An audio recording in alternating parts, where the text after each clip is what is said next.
इज्जत नफ्स और अना में वही फर्क है जो फख्र और गरूर में होता है। 174 अरब रुपए सब्सिडी दी कि इलेक्ट्रिक को। मेरा ताल्लुक गिलगित बल्तिस्तान से, तो गवर्नमेंट को चाहिए कि हमें सपोर्ट करे। नेक्स्ट में जो शख्स कहता है मैं आजाद हूँ, ये वो शख्स है जो ये समझता है कि मौत के बाद कोई जिंदगी नहीं है। मैं बिल्कुल इख्तिलाफ करता हूँ उनके कहने के अंदाज से।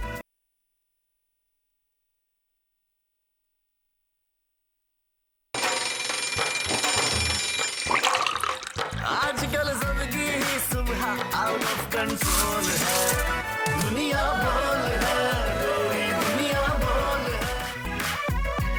अस्सलामु अलैकुम नाज़रीन, प्रोग्राम में आपको खुशामदीद कहेंगे। सुबह खैर एंड वेलकम टू दुनिया बोल है। मैं हूं आपकी मेज़बान सहरिश जुहेब। आज मंगल का दिन है और आज का हम दिन का आगाज़ अच्छी बात के साथ करेंगे। बड़ी अच्छी बात किसी ने कही है कि इज़्ज़त नफ्स और अना में वही फ़र्क है जो फ़ख्र और गरूर में होता है। इज़्ज़त नफ्स और फ़ख्र कहता है कि मैं भी हूँ, लेकिन जो गुरूर है और अना है वो कहती है कि सिर्फ मैं ही हूँ। तो ये जो फ़र्क है इसको ज़िंदगी में समझना बहुत ज़रूरी है। इज़्ज़त नफ्स के साथ ज़िंदगी गुजारना बहुत ज़रूरी है। अगर आपकी डिग्निटी, आपका वक़ार होगा तो आपके जाने के बाद भी लोग आपको याद रखेंगे। लेकिन अगर अना होगी और जिसे कहते हैं ना कि एक गुरूर, ये तो अल्लाह को भी नहीं पसंद। तो इस फ़र्क को समझते हुए अपनी ज़िंदगी हमें गुजारनी है। इसी अच्छी बात के साथ आगे बढ़ेंगे, शामिल करेंगे आज की बड़ी खबर। वफाकी बजट पर बहस ऐवान में पूरी सियासी मैदान में जारी। शाहिद खाकान अब्बासी और मिफ्ता इस्माइल ने बजट का पोस्टमार्टम कर दिया। वज़ीर इत्तलात अता तारड़ को सफाइयाँ देना पड़ गईं। MNA MPAs को डेवलपमेंट फंड्स मिलेंगे या नहीं, अलबत्ता नए टैक्सेस ने अवाम की चीखें निकाल दी। सिंध में तालीम का बजट सबसे ज़्यादा, फिर भी सूबे में सबसे ज़्यादा बच्चे स्कूलों से बाहर हैं। 44% बच्चे स्कूल नहीं जाते। क्या बजट में मुख्तस 17% रकम तालीम के शोबे में मसाइल के हल के लिए काफ़ी होगी, जानेंगे आज के प्रोग्राम में। मुल्क में 95% खवातीन जाहिल हैं। साहिल अदीम के बयान पर सोशल मीडिया पर रद्द-ए-अमल इंतहाई सख्त है। तागूत टॉप ट्रेंड बना हुआ है, लेकिन तागूत होता क्या है, इस्लामिक स्कॉलर से जानेंगे। और कोक स्टूडियोज का गाना ब्लॉकबस्टर, वाकई ब्लॉकबस्टर साबित, यूट्यूब पर शोहरत के रिकॉर्ड तोड़ दी। अब तक 1 करोड़ 40 लाख से ज़ायद बार देखा जा चुका। सिंगर उमैर भट्ट की वाह वाह हो रही है, उनसे ज़रूर मुलाकात करवाएंगे। जी जनाब, ये हैं वो तमाम बड़ी खबरें जिन पर डिटेल में आज हम बात करेंगे। और सबसे पहले बजट पर ही बात करते हैं। पाकिस्तान में नए माली साल के बजट के बाद सियासी रंजिशें और दूर हो गई हैं, मामलात दोबारा हल हो गए हैं। अब अवाम जाने और उनका मुकद्दर, लेकिन अब भी कहीं ना कहीं तासुर ये दिया जा रहा है कि पीपल्स पार्टी बजट से खुश नहीं है। अलबत्ता बजट से नाराज़ पीपल्स पार्टी के रुकन असम्बली ने ही एक करारदाद पेश करते हुए अरकानी असम्बली के मरात में इजाफा तजवीज़ किया था। अब गुज़श्ता रोज़ वज़ीर-ए-आज़म से इक़्तिसादी मुशावरती काउंसिल के रुकन जहांगीर तरीन ने मुलाकात की और इस्तेहकाम पाकिस्तान पार्टी के रहनुमा ओन चौधरी भी दोस्त बजट पेश करने पर वज़ीर-ए-आज़म को मुबारकबाद दे रहे थे। लेकिन अगर सूरत हाल को देखा जाए तो हुकूमत मौलाना को मनाने में नाकाम है और मौलाना जो हुकूमत का वजूद ही तस्लीम नहीं कर रहे, वो बजट क्या तस्लीम करेंगे। ख़बर ये भी है कि मौलाना फजल रहमान ज़रा भी खुश नहीं है। वो चाहते हैं कि मुल्क में दोबारा इलेक्शन हो। इसी सारी सूरत हाल पर बात करने के लिए रहनुमा पीपल्स पार्टी कादिर खान मंदोखेल साहब ने हमें ज्वाइन किया है। कादिर साहब, बहुत शुक्रिया आपके वक्त के लिए। कहिएगा, बजट आ गया, मामला हल हो गया, अवाम जाने उसका मुकद्दर, लेकिन क्या एक अवामी जमात जिसका नाम ही लोगों की पार्टी यानी कि पीपल्स पार्टी है, इस बजट से खुश है? जी बिल्कुल कंफ्यूजन नहीं है, पीपल्स पार्टी बिल्कुल खुश नहीं है। और हमने जो तजावीज़ दी है, अब 2-4 तो मान लिए हैं, लेकिन बाकी जो है ना वो अभी देखते हैं कि क्या सूरत हाल करते हैं। स्पेशली कराची बूंद बूंद को तरस रहा है पानी के लिए। सिर्फ 30 अरब रुपए रखे K4 के लिए। K5 मनसूबा जहाँ के पिछली PDM की हुकूमत ने भी वादा किया था, शहबाज शरीफ साहब ने पैसे नहीं दिए, इस मरतबा भी नहीं दिया। लेकिन अल्हम्दुलिल्लाह सिंध गवर्नमेंट ने 12 अरब 72 करोड़ उसके लिए रखे, अपने तौर पे बना रहे हैं। बाकी अगर आप लोड शेडिंग के हवाले से देख लें कि 174 अरब रुपए सब्सिडी दी कि इलेक्ट्रिक को, और यहाँ कराची में हज़ारों अफराद हीट स्ट्रोक की वजह से जान से जा चुके हैं। मैं अपने हाल के 42 कराची के एक एरिया 5J में चला गया, वहाँ मुझे बता रहे थे कि सिर्फ एक मोहल्ले में 14 अफराद जान से गए, यानी दुनिया से कोच कर गए सिर्फ हीट स्ट्रोक की वजह से। तो मैं समझ रहा हूँ कि वफाकी हुकूमत न तो अदारे संभाले जा रहे हैं, ना वो फंड दे रहे हैं, और बस खाली पुली जो ना वो वादे हैं। तो देखिए अब जी। वादे कहाँ तक पूरे करते हैं, फिलहाल तो नजर नहीं आ रहे। अच्छा, मुझे बताइएगा कादिर साहब, अगर पीपल्स पार्टी बजट से खुश नहीं है तो फिर क्या हम ये कह सकते हैं कि मुल्क के इस नाजुक मोड़ से गुजरने के बायस मसलियत वाली सियासत की जा रही है? देखिए, नाजुक दौर की अपनी बात की 1947 से लेकर आज तक हर दौर में, हर हुकूमत में हम यही डायलॉग सुनने को आता है कि मुल्क नाजुक सूरत-ए-हाल से गुजर रही है। लेकिन दूसरी तरफ आप देख लें कि पिछले 3.5 साल इमरान खान साहब की हुकूमत का उस वक्त जो पाकिस्तान की मईशत की बेरोजगारी का जो असर हुआ, आपके सामने की बात है। उसके बाद पीडीएम हुकूमत को हमने सहारा दी है और कुछ मईशत संभल गई है। कुछ जो श्रीलंका बनाने का और तुर्की बनाने की जो ख्वाब देख रहे थे, वो तो चकनाचूर हो गए। इस मरतबा चूंकि पीपल्स पार्टी ने वफाकी काबिने यानी हुकूमत में शमूलियत इख्तियार नहीं की, इसी वजह से कि नून लीग कुछ कर जाएगी। नून लीग ने बजट बनाया हमसे पूछे बगैर, IMF से खुद वज़ीर-ए-आज़म साहब बड़े फख्र से असेंबली के फ्लोर पे कहा कि हमने IMF के साथ मिलके बजट बनाई। अब जब मुल्क के वज़ीर-ए-आज़म ये कहते हैं IMF के साथ हमने बजट मिलके बनाई, तो फिर तो अशर यही होगा जो हम आ रहे हैं। लेकिन आप दूसरी तरफ पीपल्स पार्टी को देख ले, पीपल्स पार्टी के पास क्या ऑप्शन है? हमने PTI को ऑफर की, उसने मना कर दिया है। अब अगर बजट में भी नून लीग को सपोर्ट ना करे, जो कि बड़े से बड़े वादे किए उन्होंने, एक दो मसले तो हल कर दिए उन्होंने, लेकिन हमारे पास क्या चारा होता? कौमी असम्बली टूट जाती, हुकूमत खत्म हो जाता, फिर दोबारा इलेक्शन होता। दोबारा इलेक्शन की सूरत में तो फिर तो और मुतनाज़ा इलेक्शन होता। वो फिर ये कहते हैं कि पंजाब नून लीग के पास है, बलूचिस्तान और सिंध जो है ना वो पीपल्स पार्टी के पास है, लिहाजा वहां धांधली कराई गई है सूबाई हुकूमत ने, वगैरह वगैरह। तो मैं ये समझ रहा हूँ इसी उम्मीद के साथ कि अल्लाह करे बेहतर हो। लेकिन माजी की अगर लेकिन मंदोखिल से आने के मौके पर आप लोग नाराज थे, फिर अवामी मफाद के लिए नवाज लीग से गिले शिकवे हुए, बजट इजलास में भी आप लोग गैर हाजिर रहे, फिर एक करारदाद पेश करते हुए अरकान असेंबली की मरात में इजाफा तजवीज़ किया गया, मामला हल हो गया। क्या इस वक्त अरकान असेंबली के मरातों में इजाफा ज़रूरी था आपके ख्याल में, जो सूरत हाल है? देखिए, क्योंकि मैं खुद असम्बली का हिस्सा रहा हूँ और आम आदमी को ये अंदाजा नहीं, हर MNA करोड़पति अरबपति नहीं होते, हर MP हर MNA। अब वो मिसाल के तौर पे जो उस वक्त हमें पैसे दिए जा रहे थे, उस वक्त 15,000 14,000 का इस्लामाबाद कराची का टिकट था, आज आपका 32,000 45,000 तक पहुंच गया। तो और 6 महीने के आखिर में जब हमें वॉचर दिए जाते थे, तो उसमें मैं अकेला सफर करता, तो भी आखिरी दिनों में 2-4 टिकट मुझे जेब से लेना पड़ता था। अब जो टिकट 40-45,000 तक पहुंच गए, तो यकीनन पहले 10 रुपए किलोमीटर के हिसाब से था, उन्होंने 10 से 25 कर दिए। तो मैं ये समझ रहा हूँ कि बहुत सारे इस तरह अरकान असम्बली है, चाहे PTI की हो या नून लीग की हो या पीपल्स पार्टी की हो या आज़ाद हो या जमीयत की हो, कि वो इंतहाई गरीब लोग हैं और वो यूं समझ लो कि जो नीचे लेवल के लोग हैं वहां से हुआ है। तो उनके लिए तो यकीनन मैं अपना मिसाल आपको दी है कि 6 महीने के आखिर में 2-4 टिकटें मुझे जेब से खरीदना पड़ती थी, जबकि मेरे फैमिली भी साथ नहीं थी, मेरे बच्चे भी आ रहे थे जा रहे थे नहीं, मैं अकेला जाता था।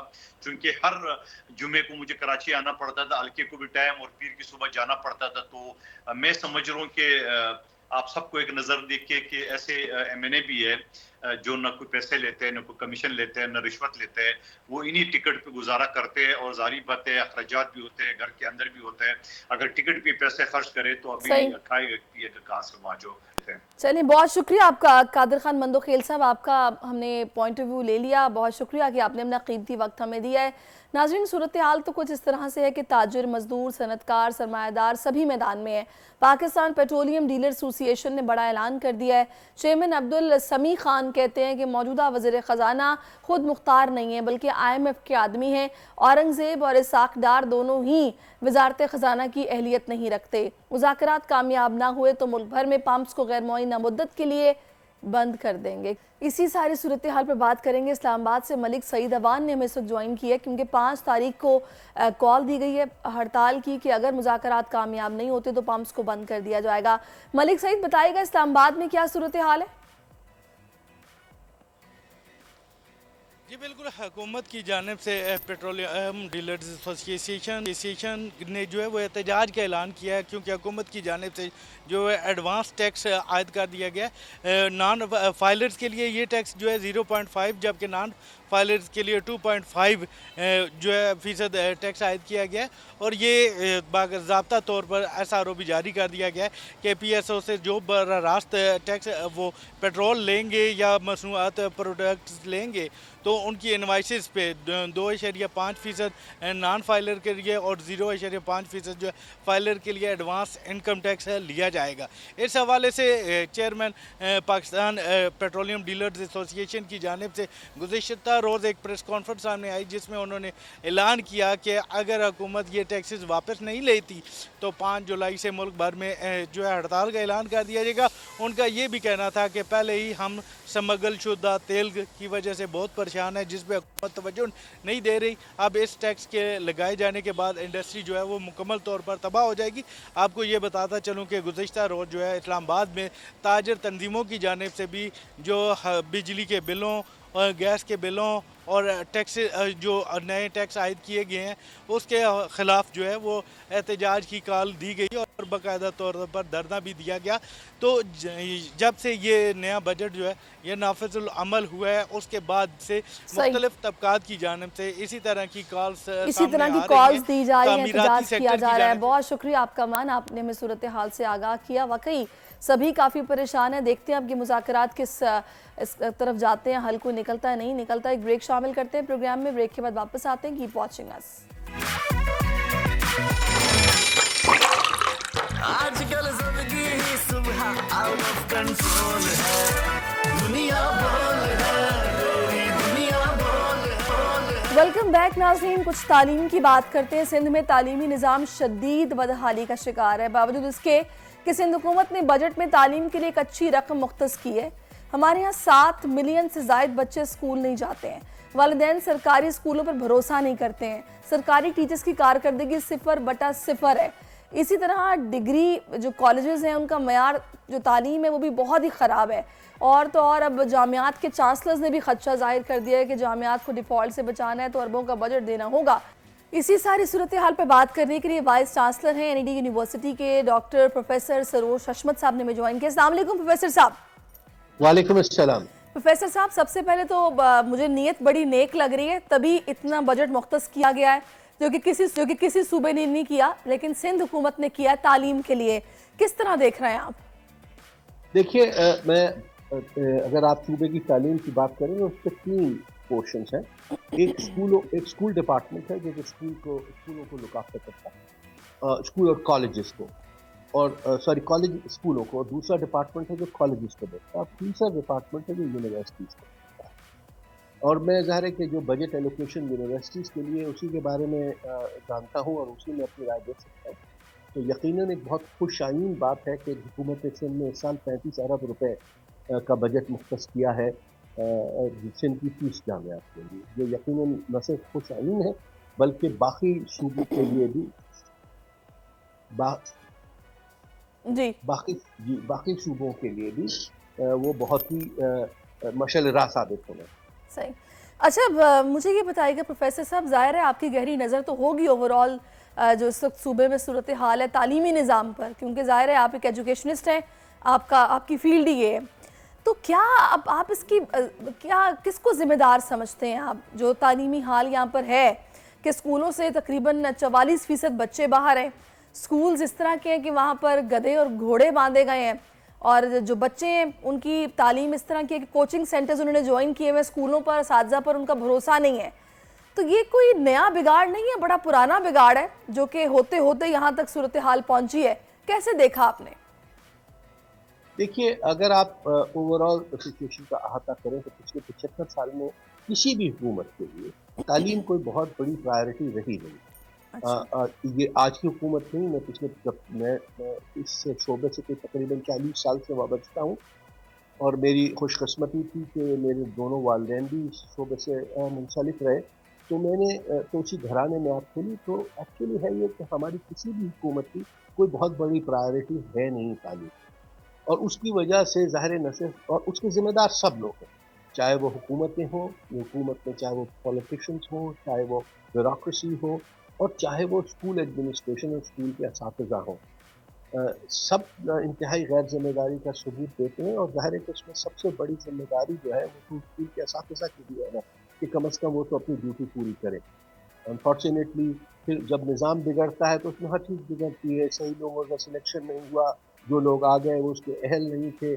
तो इसकी, और जो मुल्क में आप देख रहे हैं कि एक्चुअली सबसे बड़ा फुकदान जिसके ऊपर बात नहीं होती, कि वो है ह्यूमन कैपिटल का, गुड क्वालिटी ह्यूमन कैपिटल। हमारे पास जो भी आज बुरहान है और जो भी तकलीफ है, उसकी प्राइमरी वजह है कि हमारे पास अच्छा और ईमानदारी से काम करने वाले लोग नहीं हैं। और ये जभी होंगे जब हम अपने तालीमी निज़ाम के ऊपर भरपूर तवज्जो देंगे और टॉप प्रायोरिटी देंगे। अच्छा, अभी सैयद सरदार अली शाह साहब की जो नीयत है, ज़ाहिर है उस पर तो शक नहीं किया जा सकता, तभी जोर भी दिया गया होगा, और बजट जब बन रहा होगा तो उस पर ये बात लाजमी हुई होगी कि अब इस सूरत हाल को हमें बेहतर करना है। तो मुझे ये बताएगा कि बजट तो मुख्तस हो जाता है, लेकिन उन फंड्स को किस तरह और कैसे और कब कब इस्तेमाल किया जाना है, ये भी उसके बाद एक क्वेश्चन मार्क होता है जिसका जवाब हमें मिलता नहीं है। तो आपके ख्याल में होना क्या चाहिए अगर हम सूरत हाल को बेहतर करना चाहते हैं? देखिए, बजट की असल में अगर आप देखें तो बजट के दो हिस्से होते हैं। एक वो बजट है जिसको रिकरिंग कहते हैं, जिससे तनख्वाहें और दीगर चीज़ें दी जाती हैं, और दूसरा डेवलपमेंट बजट होता है जिससे डेवलपमेंट का काम किया जाता है।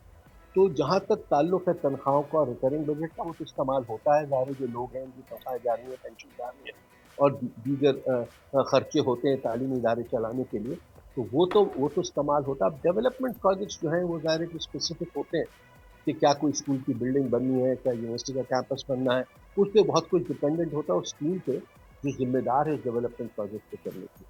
तो जहाँ तक मेरा तजर्बा रहा है एज वाइस चांसलर और रिकरिंग और डेवलपमेंट बजट्स को हैंडल करने का, तो उसमें अगर आप खुद एफिशिएंट हैं, खुद भाग दौड़ कर रहे हैं, तो चीज़ें मिल भी जाती हैं और हो भी जाता है। अगर खुद तसाहुली से काम चोरी से काम ले रहे हैं, तो फिर इसी तरह उसका असर आपके प्रोजेक्ट्स पे भी। लेकिन इसमें आपने बिल्कुल सही बात कही कि ठीक है, डेवलपमेंटल एक होता है बजट, उसके अलावा जो मुख्तस की जाती हैं पेंशन और सैलरीज, उसके लिए एक अलग फंड्स होते हैं। और तीसरा मुझे ये बताएगा कि ये जो हम एजुकेशनल रिस्ट्रक्चरिंग की मैं बात करना चाह रही हूँ, कि जो एक ट्रस्ट डेफिसिट का शिकार हैं पेरेंट्स, नहीं वो लोग ट्रस्ट करते सरकारी स्कूलों पर, कोशिश होती है कि प्राइवेट स्कूलों में दाखिल कराएं जहाँ पे भारी भरकम फीसेस दे रहे होते हैं, सिर्फ इसलिए कि बच्चों का जो बेस है वो अच्छी बन जाए, उनको तालीम अच्छी क्वालिटी की मिले। आप क्या समझते हैं कि स्कूलों की इस हालत-ए-ज़ार को बेहतर करने के लिए हमें क्या करना होगा? देखिए, बहुत आसान है, कोई इतना मुश्किल काम नहीं है। असल में हमें सही लोगों का सिलेक्शन करना है, और सही लोगों को न सिर्फ सिलेक्शन करके बल्कि उनको प्रॉपर्ली ट्रेन करके उनकी जिम्मेदारियां देनी है, और फिर उनको क्लोजली मॉनिटर करना। अगर ये 3 स्टेप्स हो जाएं तो कोई भी निज़ाम बहुत अच्छी तरह से चल सकता है। लेकिन अनफॉर्चुनेटली ये सिर्फ सिंध में नहीं है, पूरे पाकिस्तान में है कि जब तालीम के मामला आता है तो हम असातिज़ा के सिलेक्शन में बहुत जिम्मेदारी का सबूत नहीं देते, और अगर दे भी देते हैं तो फिर ज़ाहिर है कि उनकी ट्रेनिंग और उसके बाद उनकी मॉनिटरिंग वो कमज़ोर होती है। जब तक मॉनिटरिंग नहीं होगी, ये देखा नहीं जाएगा कि उस्ताद जो है वो क्लास में जा रहा है या नहीं जा रहा है, और अगर जा रहा है तो पढ़ा रहा है कि नहीं पढ़ा रहा है। तो जो प्राइवेट इदारे होते हैं उसमें ये मॉनिटरिंग होती है सही। और उसमें जो असातिज़ा परफॉर्म नहीं करते हैं उनसे वो जिम्मेदारी ले ली जाती है। तो जब तक ये सिलसिला नहीं होगा, जब तक रिजिड कंटिन्यूअस मेरिट में मॉनिटरिंग नहीं होगी, तो ज़ाहिर है कि परफॉर्मेंस ऐसी ही रहेगी। सही, बहुत शुक्रिया आपका प्रोफेसर साहब, आप हमारे साथ मौजूद रहे हैं। बिल्कुल, मॉनिटरिंग बहुत ज़रूरी है, जब तक मॉनिटरिंग नहीं होगी तब तक चीज़ें बेहतर नहीं हो सकती हैं। Thank you so much for your time. अभी नाज़रीन एक ब्रेक लेते हैं, ब्रेक के बाद वापस आते हैं। Keep watching us. आजकल ज़िंदगी ही सुबह आउट ऑफ कंट्रोल है, दुनिया बोल है, दुनिया बोल है। जी वेलकम बैक नाज़रीन। पाकिस्तान के लिए एक और बड़ा एजाज़ है। फुर्तीले पंचेज और रिंग में अपने हरीफ को जनाब चारों शाने चित करने वाले की हम बात करने जा रहे हैं, और धाक इन्होंने बिठाई है रिंग में। हम बात करें गिलगित बल्तिस्तान से ताल्लुक़ रखने वाले पाकिस्तानी बॉक्सर उस्मान वज़ीर की, जिन्होंने हाल ही में बैंकॉक में थाई बॉक्सर को चित कर दिया और वर्ल्ड यूथ टाइटल का दिफा करने में कामयाब हो गए। कौमी इंटरनेशनल बॉक्सर उस्मान वज़ीर ने अपनी 13वीं इंटरनेशनल फाइट जीत ली है। वो अब तक अपनी तमाम 13 इंटरनेशनल फाइट्स जीत कर नाकाबिल शिकस्त हैं। कौमी चैंपियन उस्मान वजीर world youth title, Asian title और मिडल ईस्ट टाइटल जीत चुके हैं। कौमी बॉक्सर को जहां फाइट जीतने की खुशी है, वहीं हुकूमत की सपोर्ट न मिलने का अफसोस भी है। उनसे आपकी मुलाकात करवाते हैं और जानते हैं कि जीत के बाद उनके जज्बात क्या हैं। जी अस्सलाम वालेकुम उस्मान, आप मुझे सुन सकते हैं? अस्सलाम वालेकुम। वालेकुम अस्सलाम उस्मान, कैसा महसूस हो रहा है? माशाल्लाह बहुत बहुत मुबारकबाद आपको, आप 13वीं फाइट जीत कर आए हैं, नाकाबिले शिकस्त हैं अब तक, क्या फीलिंग्स हैं आपकी? अल्हम्दुलिल्लाह मैं बहुत खुश हूँ कि मैं अपनी 13 फाइट में जीता हूँ और स्टिल अनडिफीटेड 13-0।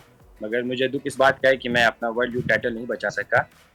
बगैर लड़े मैं फाइट हारा, बगैर लड़े पाकिस्तान फाइट हारा, क्योंकि मैंने 9-10 साल लगाए थे। मैंने ये टाइटल जीता था पाकिस्तान के अंदर। आपको पता है प्रोफेशनल स्पोर्ट्स एक न्यू स्पोर्ट्स थी, तो इसमें मेरा काफ़ी टाइम लगा था। तो एंड टाइम में मुझे सपोर्ट नहीं मिला government of Pakistan, government of Baltistan की तरफ से। तो मेरे लिए एक बड़ा अफसोस है। आपने रब्ता करने की कोशिश की थी? बिल्कुल मैंने रब्ता करने की कोशिश की थी और गवर्नमेंट की तरफ से हमें कोई सपोर्ट नहीं मिला। आपको पाकिस्तान में सिर्फ एक ही स्पोर्ट्स है जिसको सपोर्ट मिलती है, तो अनफॉर्चुनेटली हमें सपोर्ट नहीं मिला। और जब अब सब कुछ हो गया, टाइटल मुझसे वैकेंट कर दिया फेडरेशन ने, तो अब कह रहे हैं कि ओहो ये गलत हो गया। तो जब हमें सपोर्ट चाहिए थी तब नहीं मिली, मगर अभी वो कह रहे हैं कि ये गलत है। तो उस्मान क्या वजह है कि मतलब आप माशाल्लाह 13वीं बार इंटरनेशनल फाइट जीत कर आ रहे हैं और अपने नाकाबिले शिकस्त हैं अब तक, मतलब एक बार नहीं, 2 बार नहीं, 13 बार से एक एथलीट, एक बॉक्सर इतना अच्छा परफॉर्म करता आ रहा है, क्यों उसको उस तरह से ओन नहीं किया जा रहा, उसको सपोर्ट नहीं किया जा रहा? जब आप वापस आए किसी ने आपसे रब्ता नहीं किया, आखिर इसकी वजह क्या है? देखिए पॉलिटिकल बहुत बड़ा इशू है हमारे कंट्री में। मैं आपको एक एग्जांपल देना चाहूँगा इसी से रिलेटेड। जैसे मेरा ताल्लुक गिलगित बल्तिस्तान से, तो गवर्नमेंट को चाहिए कि हमें सपोर्ट करें। तो आप फाइनेंशियल सपोर्ट तो बहुत दूर की बात है। आपको मैं अपना एक एग्जांपल दूँ, लाइक आप पता है हर सूबे की तरफ से एक एथलीट को एक जो भी हम फील्ड होता है टॉप में उनको सिक्योरिटी दी जाती है। तो इवन वहाँ इतना पॉलिटिकल इंटरफेयर है कि हमें जो सिक्योरिटी दी थी, मुझे दी थी, मैं क्योंकि ट्रेवल करता हूँ इतने लाइक जगहों में हम ट्रेनिंग करते हैं, तो वहाँ पे पहले हमें सिक्योरिटी मिली। फिर मिनिस्टर साहब आए, वहाँ के जो वज़ीर दाखिला है, उन कहा गया कि उन्होंने वापस ले ली। फिर जब मैंने उनसे पूछा, उन्होंने कहा हमने नहीं ली। फिर हम चीफ मिनिस्टर के पास गए, उनको मैंने रिक्वेस्ट की कि सर ऐसे इंटरनेशनल कोचेज़ हैं, मैं ट्रेवल करता हूँ, मैं 100 जगहों में जाता हूँ, बॉक्सिंग प्रमोट करता हूँ। तो फिर उनने ऑर्डर किया IGP से, जो गिलगित के उनको, कि उनने बात नहीं मानी। तो आप देखें लाइक एक चीफ मिनिस्टर, एक फेडरल सूबे का चीफ मिनिस्टर है, एक लाइक आपका जो क्या कहते हैं मिनिस्टर हो गया वजीर दाखिला, उनकी एक IGP साहब बात नहीं सुन रहे, बिल्कुल उनकी कोई वैल्यू नहीं हमारे, ना CM साहब की ना मिनिस्टर। मुझे बुनियादी हकूक नहीं दे सकते, तो वो मुझे फाइनेंशियल क्या सपोर्ट करेंगे? आप इतना पॉलिटिकल है कि लाइक आप इस लेवल पे आप सोच रहे हैं। और एक वर्ल्ड चैंपियन है जो 25 करोड़ आबादी में एक ही बना है, और वो आपकी कंट्री को रिप्रेजेंट कर रहा है। एशिया टाइटल मैंने पाकिस्तान के लिए WBA जीता, मैं WBC मिडिल ईस्ट में चैंपियन रहा, लाइक मैंने अपने फील्ड के अंदर टॉप में रहा हूँ। तो अनफॉर्चुनेटली बिल्कुल कहीं सियासत का शिकार हो रहे हैं, कहीं पे सपोर्ट नहीं मिल रही, कहीं पे फाइनेंशियल नहीं मिल रही। तो ये हमारे मुल्क में है, मसला चल रहा है। अच्छा, अभी जो टाइटल आपने जीता है वो इससे पहले को पाकिस्तानी नहीं जीत सका है, थोड़ा सा मुझे बताएंगे इस इवेंट के बारे में, कैसा इवेंट था?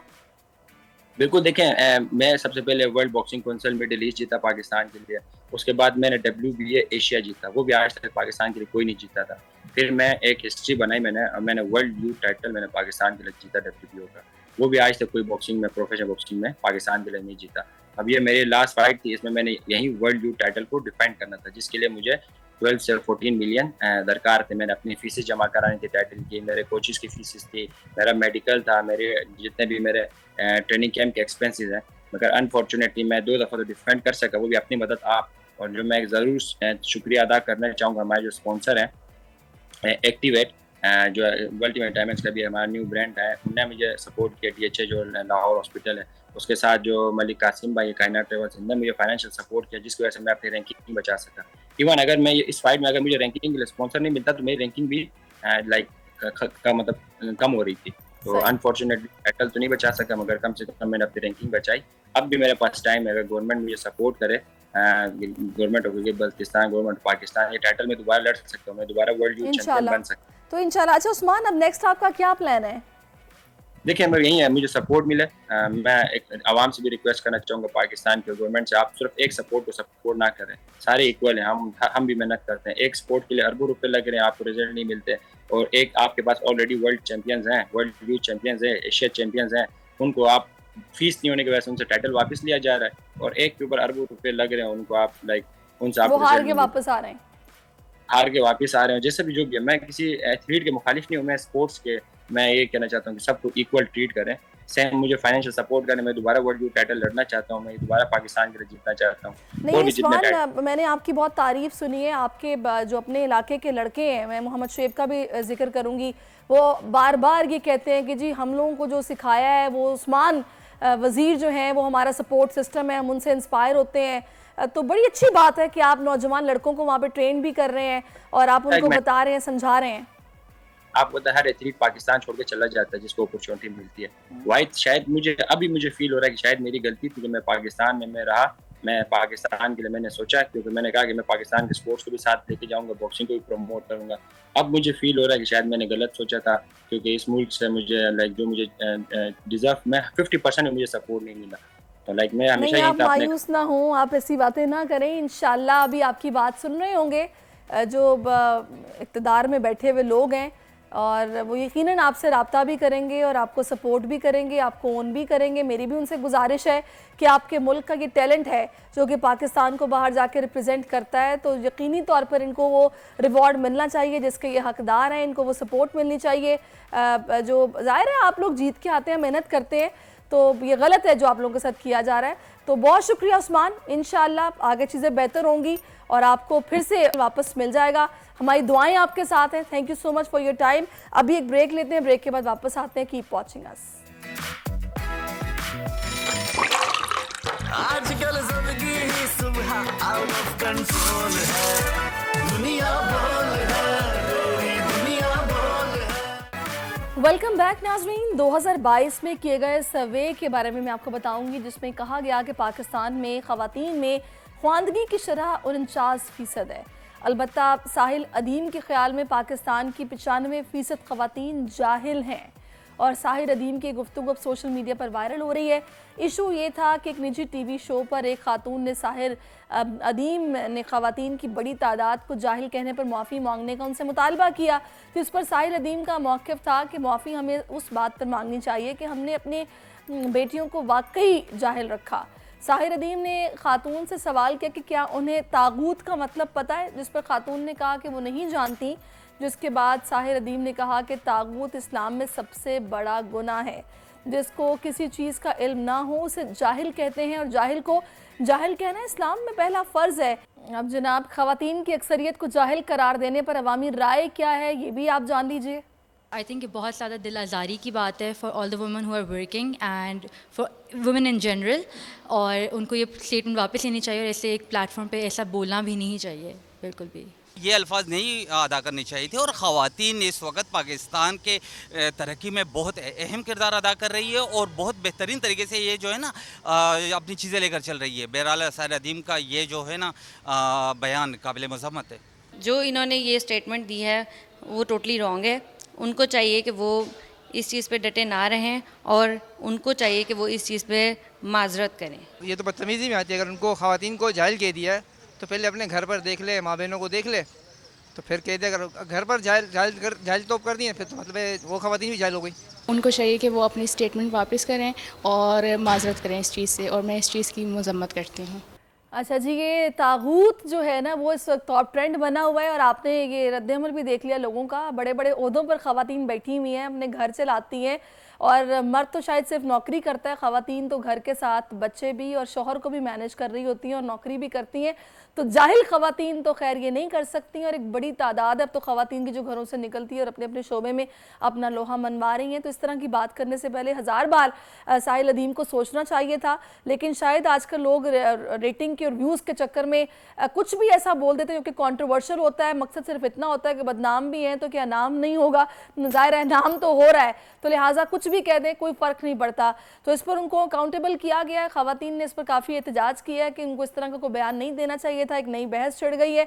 और तागूत का मतलब अगर आप देखें तो मैंने तो जो इस पर जो पढ़ा है या सर्च किया है उसमें तागूत कहते हैं कि उस कानून को जो कि कानून इलाही से हट कर हो।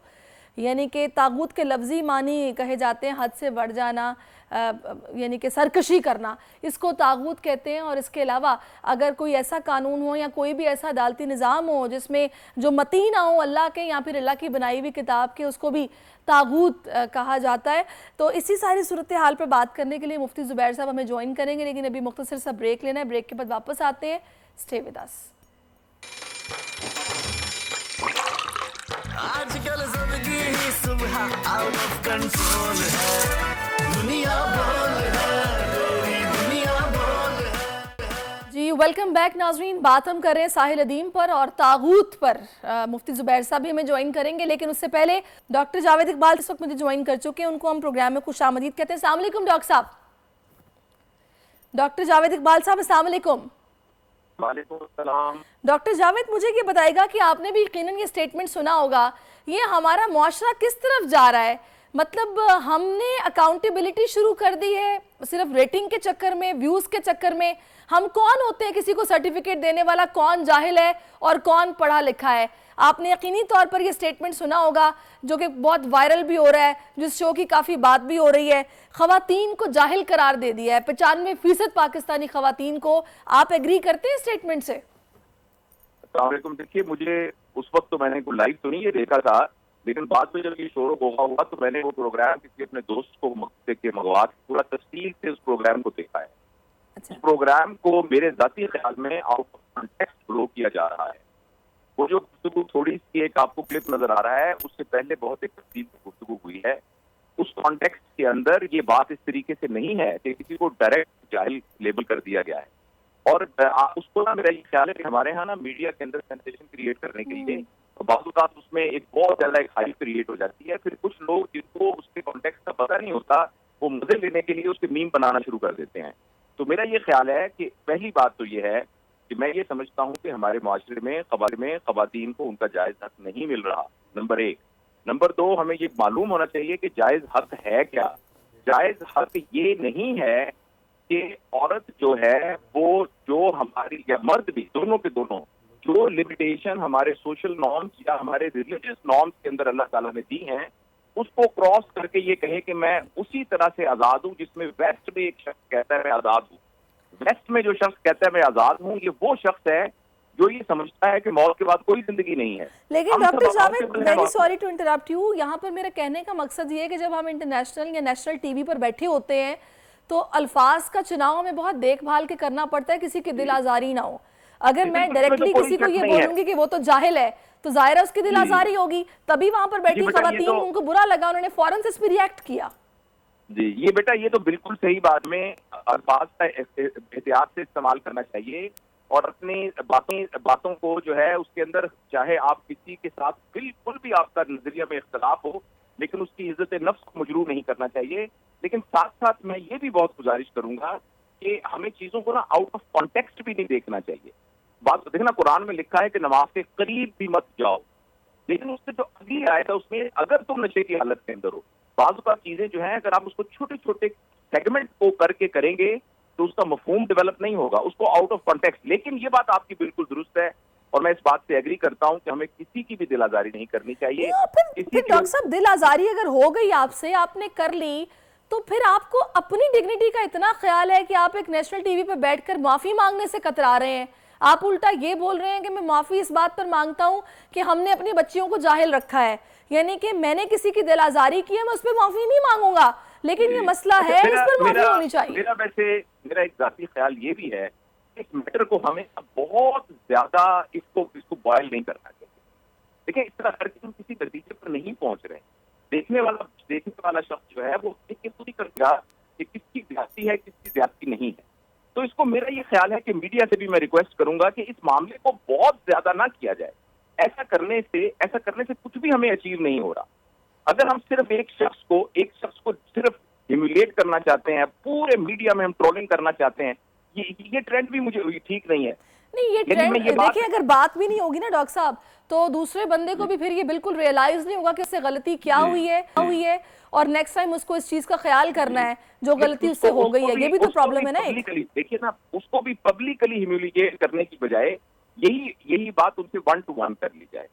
ये जो हम पब्लिक के अंदर किसी की पब्लिक ह्यूमिलिएशन शुरू कर देते हैं और पब्लिक के अंदर एक अदालत लगा लेते हैं, अगर उनका एक्ट गलत है तो ये भी एक्ट गलत है कि हम एक पब्लिकली जो है किसी बंदे के बारे में जजमेंटल हो जाए।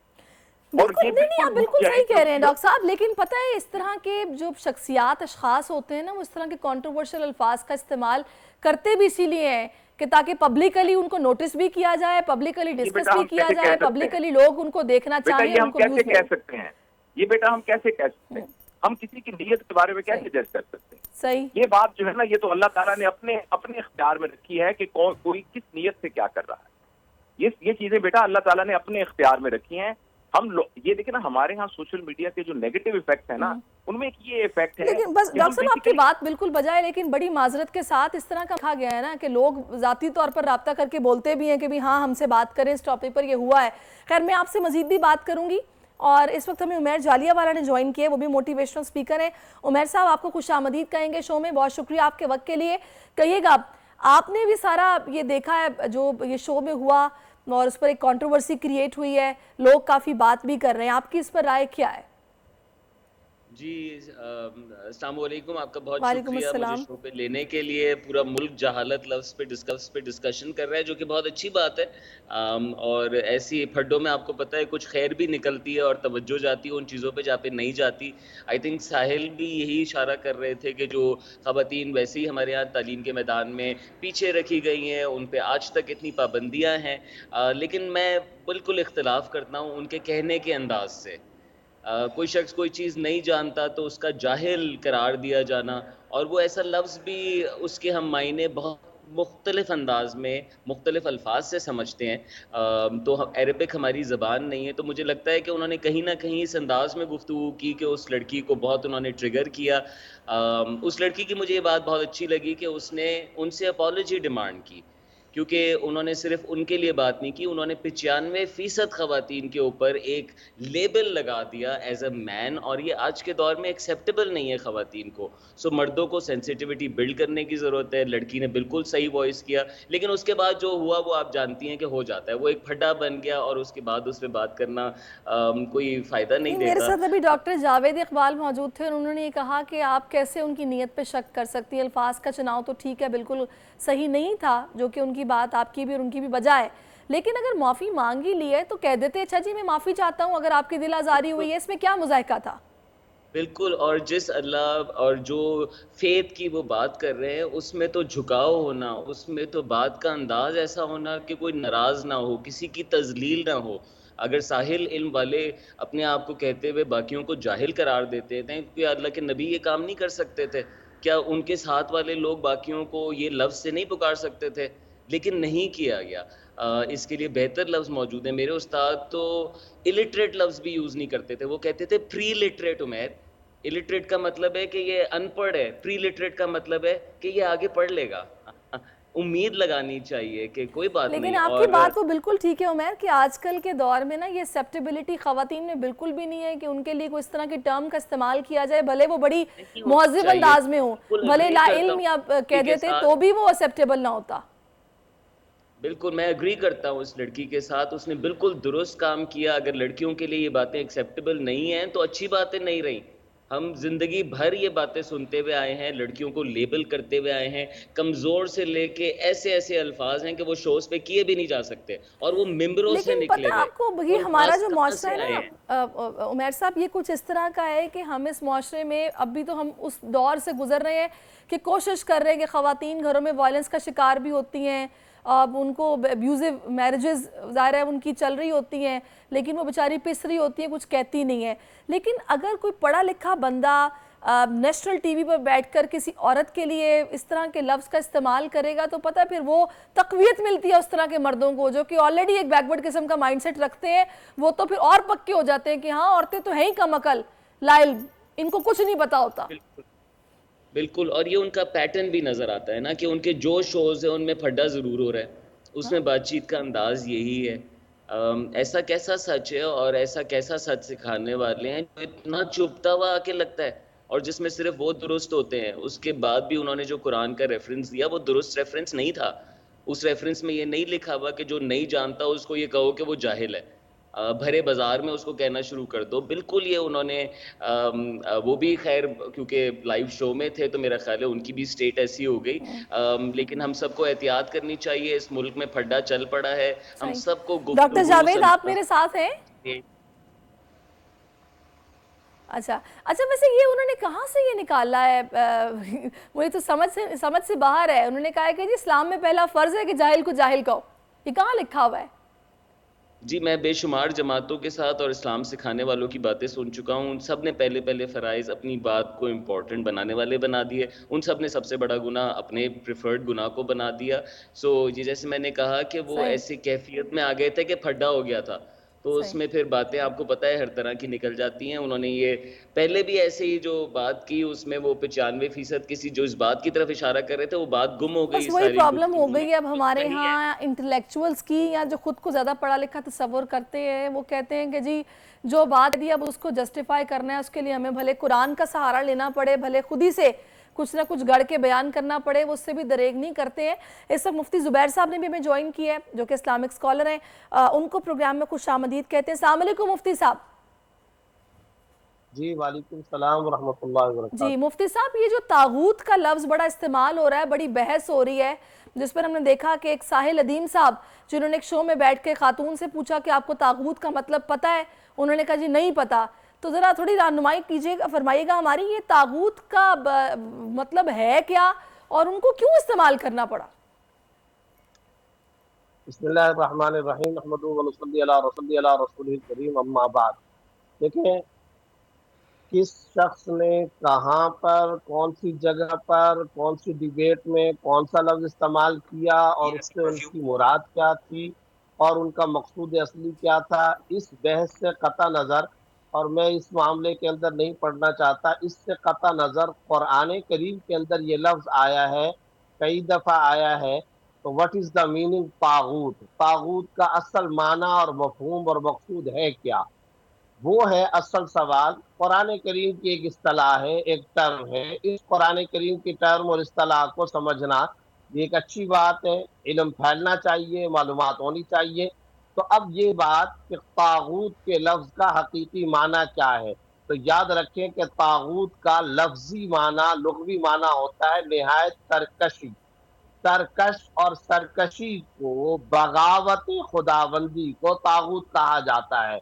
और आसान लफ्जों में अगर कहा जाए, हर वो बातिल कि जो हक के मुकाबले में आए और अल्लाह रब्बुल इज्जत के निज़ाम के खिलाफ किसी और के निज़ाम को हक समझकर उसकी इताअत की जाए, इसको तागूत कहा जाता है। हजरत इक्रिमा रहमतुल्लाह ताला अलैह कहते हैं कि तागूत से मुराद एक बुत है, जुब्त व तागूत, इलल जुब्त व तागूत, ये दो लफ्ज कुरान करीम के अंदर आए। ये एक जमाने के दो बुत थे, जैसे लात और उज्जा, जैसे उनकी इताअत और उनकी इबादत की जाती थी, इसी तरह मुशरिकीन इनकी भी इताअत करते थे। एक कौल ये है, एक और कौल ये है कि जादूगर और जादू को तागूत कहा जाता है, जैसा कि तफसीर मज़हरी के अंदर मोहम्मद इब्न सीरीन रहमतुल्लाह अलैह का कौल मौजूद है। इसी तरह दीगर हमारे 800 साल पहले, 1000 साल पहले, और फिर वहां से चलते हुए हजरात मुफस्सिरीन और सलफ सालिहीन के जो अक़वाल आए, उसमें अल्लामा इमाम तबरी रहमतुल्लाह अलैह फरमाते हैं कि अल्लाह के अलावा अगर किसी की इबादत की जाए, चाहे वो इंसान हो या शैतान हो, बुत हो या कोई और चीज हो, इसको तागूत कहा जाता है। अल्लामा इब्नुल क़य्यिम रहमतुल्लाह अलैह क्या फरमाते हैं, वो ये कहते हैं तागूत वो चीज जिसके जरिए से इंसान अपनी हद से तजावुज कर जाए, और वो हद से तजावुज किस तरह, किसी को माबूद मानकर या किसी की इताअत करके। और हर कौम का एक तागूत होता है। हर कौम का तागूत कौन सा होता है? जिसके पास वो कौम अल्लाह और उसके रसूल को छोड़कर फैसले के लिए चली जाए। चुनांचे कुरान करीम के अंदर क्या आया, सूरह निसा आयत नंबर 60 के अंदर अल्लाह ने फरमाया, अलम तरा इलल लज़ीना यज़अमूना अन्नहुम आमनू बिमा उनज़िला इलैका व मा उनज़िला मिन क़ब्लिक युरीदूना अन यतहाकमू इला तागूत वक़द उमिरू अन यकफुरू बि। क्या आप लोगों ने, आपने उनको देखा जो कुरान करीम और उससे पहले की आसमानी किताबों पर ईमान का दावा करते, मगर वो अपने फैसले के लिए तागूत के पास जाते हैं। क्या मतलब तागूत? यानी शैतानी निजाम, शैतान बातिल अल्लाह के निजाम के मुकाबले में किसी और के निजाम के पास अपना फैसला करवाने के लिए जाते, तो सूरह निसा की आयत नंबर 60 में उनको तागूत की इताअत करने वाला कहा सही। गया। चलिए अल्लाह ने मुफ्ती साहब, मैं आपकी बात समझ गई। तो अभी हम जिस शो की बात कर रहे हैं उसमें तो ऐसा कोई टॉपिक नहीं था कि जिसमें तागूत का जिक्र भी होता या उस पर डिस्कशन की जा रही होती। पता नहीं ये साहिल अदीम साहब कहाँ से तागूत निकाल कर ले आए। मुझे ये बताएगा कि उन्होंने एक और बात की जिस पर आपसे थोड़ी रहनुमाई जाएंगे। उन्होंने कहा कि इस्लाम में ये पहला फर्ज है कि आप किसी जाहिल को जाहिल कहें अगर आप उसको जाहिल समझते हैं, ये हम पे फर्ज है, यानी मुसलमानों पे। आप क्या बताएंगे इस हवाले से? देखिए, ऐसी तो कोई बात नहीं है कि किसी को जाहिल कहना लाजमी और फर्ज ऐन हो शरीयत इस्लामिया के अंदर। बुनियादी तौर पर बहुत सारे लोग बहुत सारी बातों से नावाकिफ होते हैं।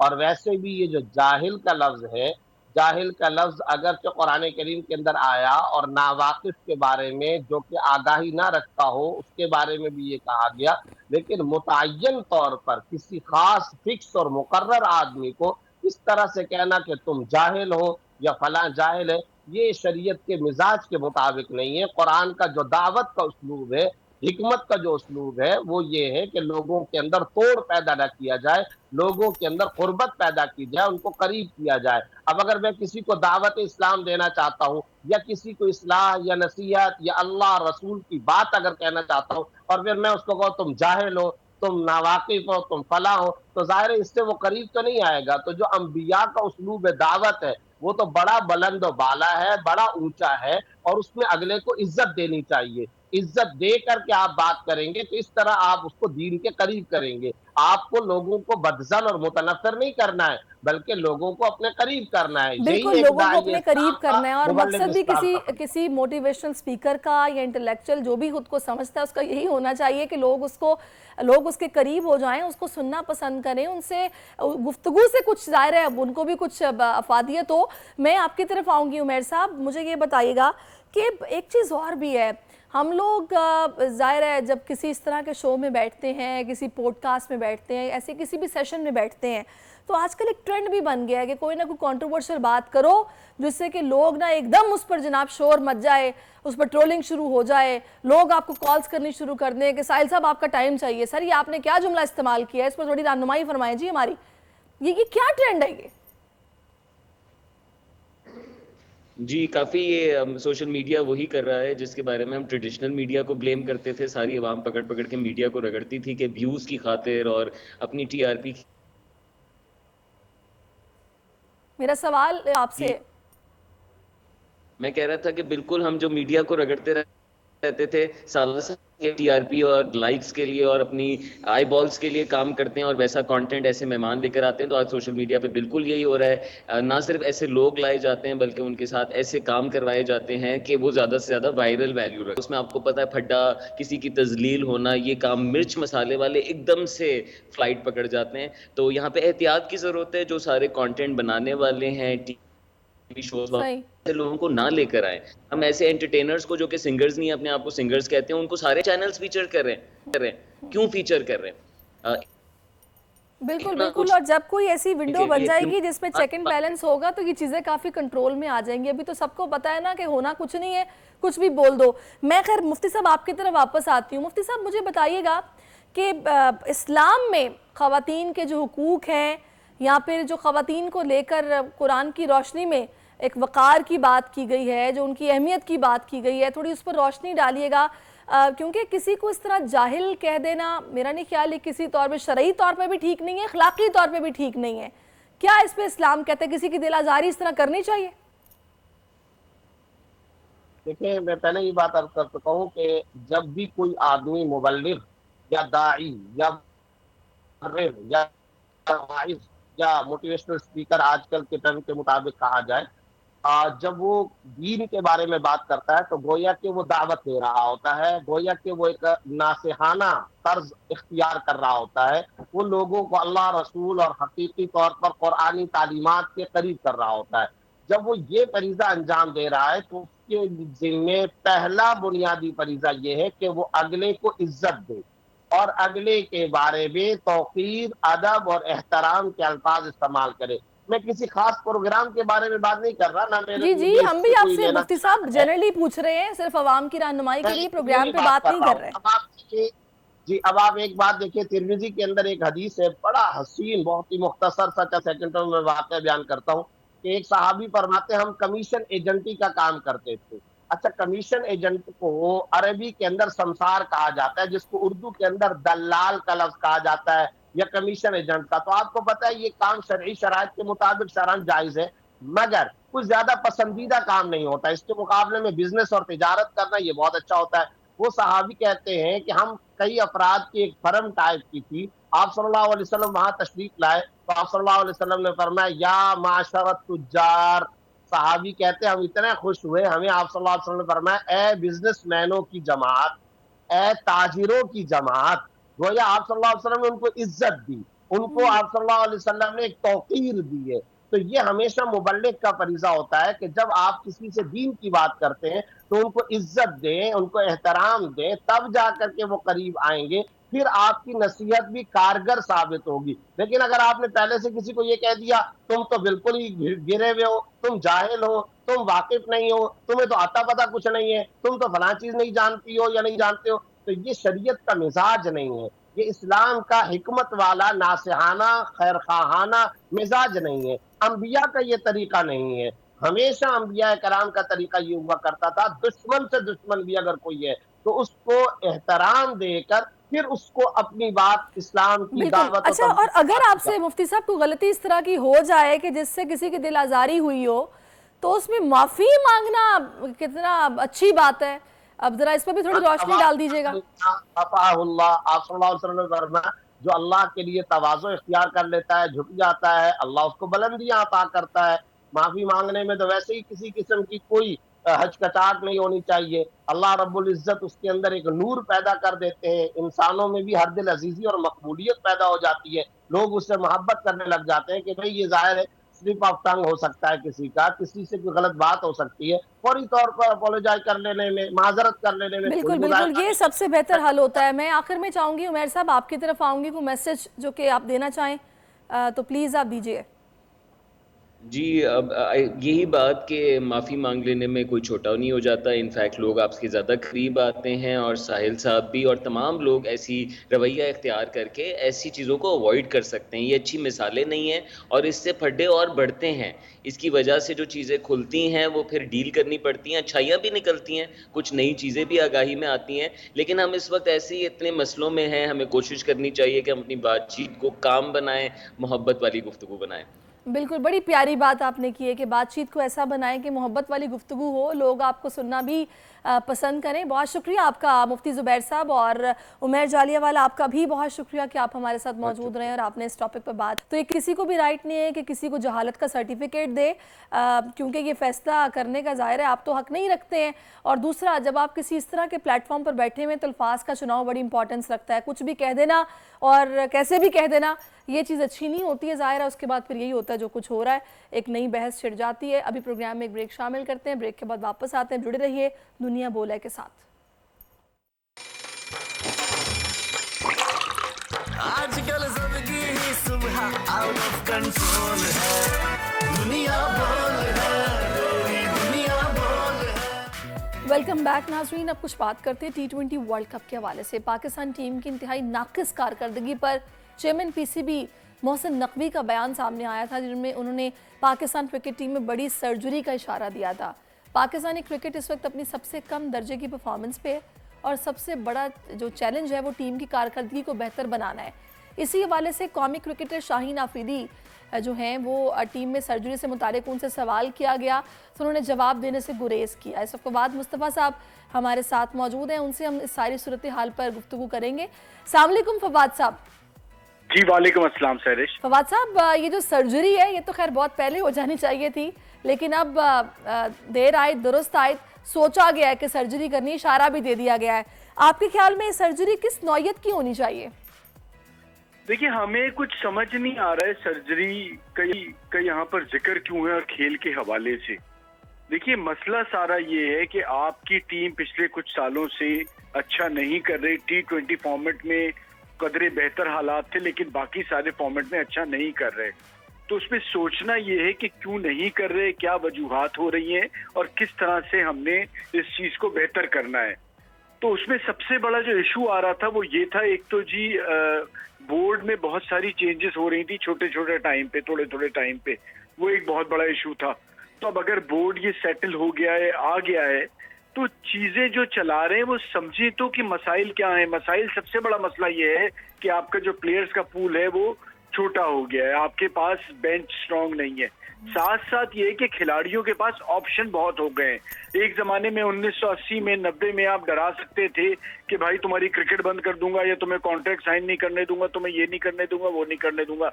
अभी कल ही जिम्बाब्वे से एक पाकिस्तान का लड़का है अमतुल, वो खेल रहा है, जिम्बाब्वे की टीम में नाम आ गया है।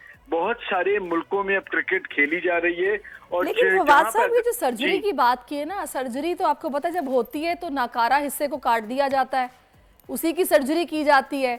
और अगर जरूरत पेश आ रही है किसी फॉरेन बॉडी की तो जाहिर है वो भी फिर अटैच की जाती है, जो आहिस्ता आहिस्ता बॉडी का हिस्सा बन जाती है। तो अब ये जो सर्जरी हमने करनी है, आपके ख्याल में वो कौन सा पार्ट है जो कि आपके ख्याल में बिल्कुल अब नाकारा है, उसको बेहतर है कि अब कट ऑफ कर दिया जाए? देखिए, सर्जरी अगर सैरिश मेरी नजर में करनी है ना आपने, तो उसका बेस्ट तरीका ये है कि आप खुद से बैठे और आप ये देखिए कि कौन सा हिस्सा जो आपने सवाल किया उसमें ही जवाब है कि नाकारा या उसको हटाना है या सही करना है। वो ये है कि आपने खिलाड़ियों, इतने सारे खिलाड़ी तैयार कर देने हैं कि आपका कोई खिलाड़ी आपकी मजबूरी ना बने।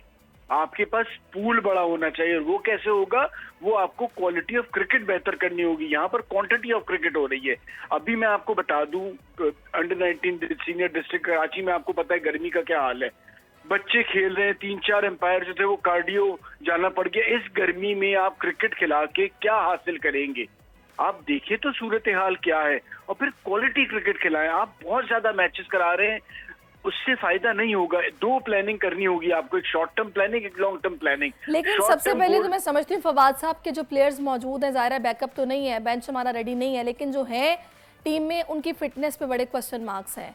आई डोंट थिंक सो कि वो इस तरह फिट है। एक सवाल का आप मुझे एक सवाल का जवाब दे दें। प्लेयर के पास ऑप्शन बहुत सारे मौजूद हैं, आपके पास क्या ऑप्शन है? अगर प्लेयर कहता है कि जी मैं कॉन्ट्रैक्ट साइन नहीं कर रहा, मैं लीग क्रिकेट खेलूंगा, आपके पास क्या ऑप्शंस हैं? कोई ऑप्शन नहीं। आपको तीन रिटायर्ड प्लेयर्स को लेके आना पड़ गया। इसका मतलब क्या बेंच पे प्लेयर ही नहीं है? बिल्कुल। तो उसकी तो पहले तैयारी है ना कि आप जल्दी से नहीं, तो इस कल्चर को खत्म करना पड़ेगा ना। यहाँ पर दोस्तियों की और पर्चियों की बेस पर जो आते हैं उनको टीम में शामिल कर लिया जाता है। वो चाहते हैं कोई और दूसरा आए ना, हमारी लॉबी स्ट्रांग हो, हमारा ग्रुप ही काम करे। ये सबसे बड़ा प्रॉब्लम है। जब तक हम नए टैलेंट को हंट करके उनको मौका नहीं देंगे। तो हंट करना है ना, उसकी क्या तैयारी है? आप कहाँ टैलेंट हंट कर रहे हैं, ये मुझे बताइए ना। कहीं नहीं कर रहे, टैलेंट हंट तो नजर ही नहीं आ रहा। तो सबसे इम्पोर्टेंट जो आपने बात ही कर दी सवाल में कि टैलेंट हंट पे जाए ना आप, पहले तो निकाल के लाए। 8-10 लड़के तो करोड़ों बच्चे खेलते हैं, निकल तो आएंगे ना। पॉलिटिक्स भी बड़ी मैटर करती है। मुझे बताइएगा कि शादाब को मौका बार बार क्यों मिल रहा है? अबरार भी तो था, उसको भी यूज किया जा सकता था। भाई मैं इसी सवाल में आपसे जवाब करता हूँ कि आपके पास क्या ऑप्शन है? आपके पास ऑप्शन है कि आप चेंजेस कर दें, कप्तान चेंज कर दें, सिलेक्शन कमेटी से सवाल करें। बट मसला मुझे ये बताएं ना कि आप शादाब को अगर खिला रहे हैं तो वो तो कप्तान खिला रहे हैं ना, कप्तान आप नहीं बनाया है, सारा कुछ आपने किया है ना। तो अब आप देखें कि आप क्या चेंजेस करेंगे। ये देखिए, ये नहीं है कप्तान किसने बनाया, क्रिकेट बोर्ड ने बनाया, कप्तान का डिसीजन है, वो समझता है कि मुझे बताइएगा कि कैप्टन चेंज होना चाहिए। देखिए प्रॉब्लम पता है क्या, अभी तो खैर टेस्ट सीरीज आ रही है, उसमें शान मसूद कप्तान है, अभी तो T20 काफी दूर है।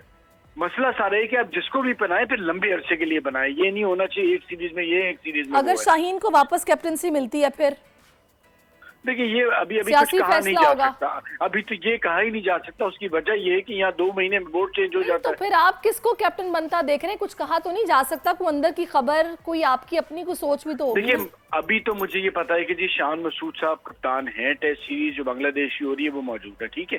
जब T20 होगी, यहाँ तो सिचुएशन वाइज और किसके हालात अच्छे होते हैं, किसके रिलेशनशिप अच्छे होते हैं, उसको आप कप्तान बना देते हैं, ये होता है। अच्छा, मेरा आपसे सवाल ये, वो आप सही कह रहे हैं कि ये पॉलिटिक्स को तो ख़त्म करना चाहिए ना, कि रिलेशनशिप अच्छे होंगे तो उस बेस पे आपको कैप्टन बनाया जाएगा या हटाया जाएगा। ये बिल्कुल गलत है। उसके बाद हम ये भी देखते हैं कि बार बार चेयरमैन PCB चेंज होते हैं, कोई रिस्ट्रक्चरल रिफॉर्म्स हमें इस इदारे में नज़र नहीं आती हैं, बस कॉन्ट्रैक्ट साइन होते हैं, खिलाड़ी कैसा परफॉर्म कर रहा है उस पर कोई चेक एंड बैलेंस भी नहीं है। यहाँ तो उसे कहा जाए कि भाई तुम्हारी फीस कट जाएगी, तुम्हें नहीं मिलेगी सैलरी एज पर कॉन्ट्रैक्ट, तो शायद उसको भी कुछ आए कि भाई मुझे उस तरह से परफॉर्म करना है जो मुल्क के लिए हो। भाई आप देखिए ना, अगर ये सारा कुछ होता, लास्ट टाइम क्रिकेट बोर्ड में लड़के जो थे उन्होंने कहा जी हम कॉन्ट्रैक्ट साइन नहीं कर रहे, उन्होंने जी उसी हिसाब से उनके कॉन्ट्रैक्ट बना दिया। मसला मेरा यही कहना है ना कि लड़के, अगर प्लेयर्स पावर इतनी ज्यादा हो रही है क्योंकि आपकी मजबूरी है ना, आप अपनी मजबूरी से तो हटें, आप तो अपना पूल बढ़ाएं ना। आपके पास 4 लेग स्पिनर क्यों नहीं है? आपके बिल्कुल पास आपने 20 सही फास्ट कहा, बॉलर जब ये क्यों नहीं है? पूल बढ़ेगा तो जो खेल रहे होंगे उनको भी टेंशन होगी कि अगर मैंने ना परफॉर्म किया तो दूसरे को मौका मिल जाएगा। बिल्कुल फवाद साहब, आपने सही कहा। बहुत शुक्रिया आपके वक्त के लिए फवाद साहब, thank you so much for your time. और नाजरीन, अब देखते हैं कि जो सर्जरी अब होने जा रही है किस तरह की सर्जरी होती है, होती भी है या नहीं होती है, लेट्स सी। तो अभी प्रोग्राम का वक्त खत्म हो गया, इंशाल्लाह कल आपसे मिलते हैं। कल तक के लिए अल्लाह हाफिज।